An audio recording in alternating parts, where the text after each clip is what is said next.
Hi, Dr. Paul Haider, Master Herbalist here. Well, what do you think this is? It's a little plastic bag and has a tan powder in it, and this herb doesn't have any smell to it at all. Got a not even any taste, in fact. Um, Very indistinct. Well, this is Trina Mulungu. Trina Mulungu, or most people call it Mulungu. And it comes from Central America, South America, and South Africa also. And it's a tree that has some red flowers, and the bark is used for making this herb. And it's pretty powerful.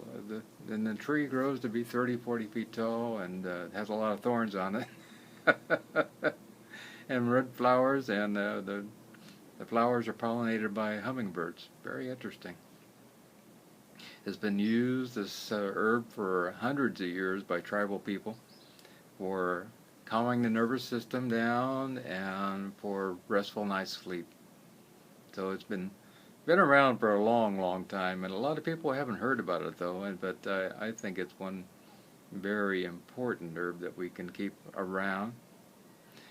It has over 80 plus healing agents that are alkaloids, flavonoids, and powerful antioxidants in it. And it was studies done by the pharmaceutical companies finding that it was a really good agent for cigarette addiction and other health challenges in that area too. It's super for anxiety. I mean, we have kava kava for anxiety, but Mulungu is right up there with valium, actually. And there were studies done showing in 2002 showing that it worked just as well as valium. And it's a great relaxing agent and helps with stress also.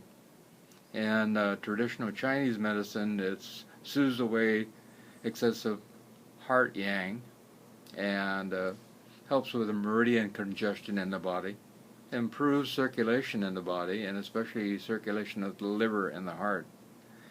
It's great for insomnia. I mean, all you have to do, I've taken it, I know, take about a quarter or even an eighth of a teaspoon, maybe up to a third or so of a teaspoon, depending on how your body works. And to take that, it has no flavor really, and with a little water or juice, and drink it, and boom, you're going to be out. No doubt about it. And you'll get a really restful night's sleep. It's pretty amazing stuff. It also helps with heart regulation and helps with the contractions of the heart and atrial fibrillation and other heart challenges. And it also helps with depression. And in studies showing that it was a good antidepressant medication. And it heals the liver. It's really nice if you have something that goes along with, instead of hurting the liver when a lot of herbs you take a lot of it, this actually increases circulation, has a lot of antioxidants that help with the, healing the liver. And the liver is our first line of defense in our body, so we want to make sure that we take care of it. And using Mulungu can help with that. And it can also help with liver obstructions and a little bit with inflammation of hepatitis also. Mulungu lowers blood pressure. A lot of these things, some of them increase blood pressure. But this one lowers blood pressure and also helps to prevent kidney disease because of that, because high blood pressure is one of the first causes of kidney disease. And so if we lower blood pressure, we have a much lower chance of having a kidney problem later. Mulungu is a great antibacterial agent, and helps with treating urinary tract infections and throat infections and just bacterial infections in general in the body. It also helps with drug addiction and the ability to help with healing drug addiction in those who are stuck on drugs. and been used a lot for nicotine addiction. And also is a great asthma and bronchitis aid because it relaxes the bronchi and opens up the bronchi, which is really important. It also is a good gum disease agent, and it helps to treat gingivitis and oral mucosa challenges, and very soothing, and it's anti-inflammatory, in fact, so that's really one of the reasons why it helps with the lungs and the gums.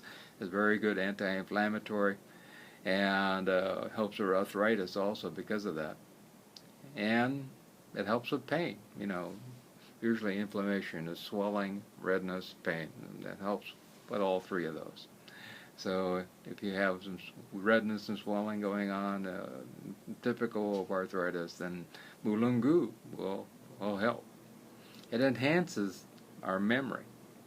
Yeah, you think of something like valium as the opposite, but this actually enhances our memory because it has all kinds of antioxidants in it, and it also helps to prevent seizures. So if you have epileptic seizures or you have some kind of seizure problem going on, this is a possibility. You're taking Mulungu in a very small dose.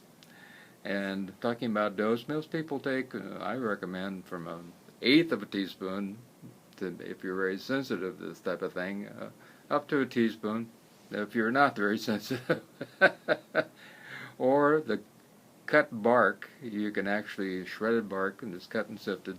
You can take a teaspoon and boil it in 250 mils of water, and take a cup or two of that 2 or 3 times a day, and that'll help to bring you down for anxiety, or you can just take a cup at night, and that'll do a great job of soothing away all your tension so you can rest really well.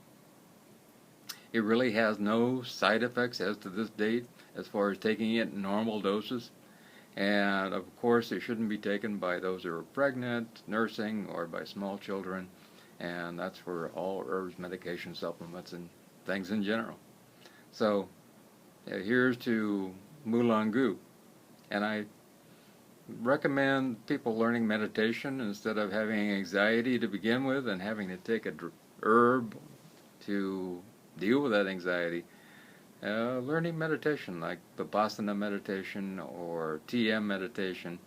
And when we do that, we don't need to take anything. I put in an hour of meditation every morning and an hour of meditation every night. I used to be a very depressed man in my 20s. When I started meditating back then, it all disappeared and it's never come up again. But you got to put in the time. There's no doubt about it. I've had some spiritual experiences in meditation also, and people have better relationships. People don't get stressed out like they used to. You're calmer inside, more peaceful. Heart regulation works better. Hormones work better. But there's a lot to be said. There's never been a study showing anything terrible about meditation. And it has nothing to do with religion or anything else. It has to do with just calming the mind, body. And that's a wonderful thing. And find a TM teacher near you, or they have wonderful Vipassana 10-day retreats that you can go to. They're totally free, including the food and the lodging. And there's all vegetarian food, so I highly recommend those. And you can look those up, 10-day free Vipassana retreats. And they give them all over the country and around the world. And they're given by people who have taken these before, and they know they're amazing. They will change your life. I love you.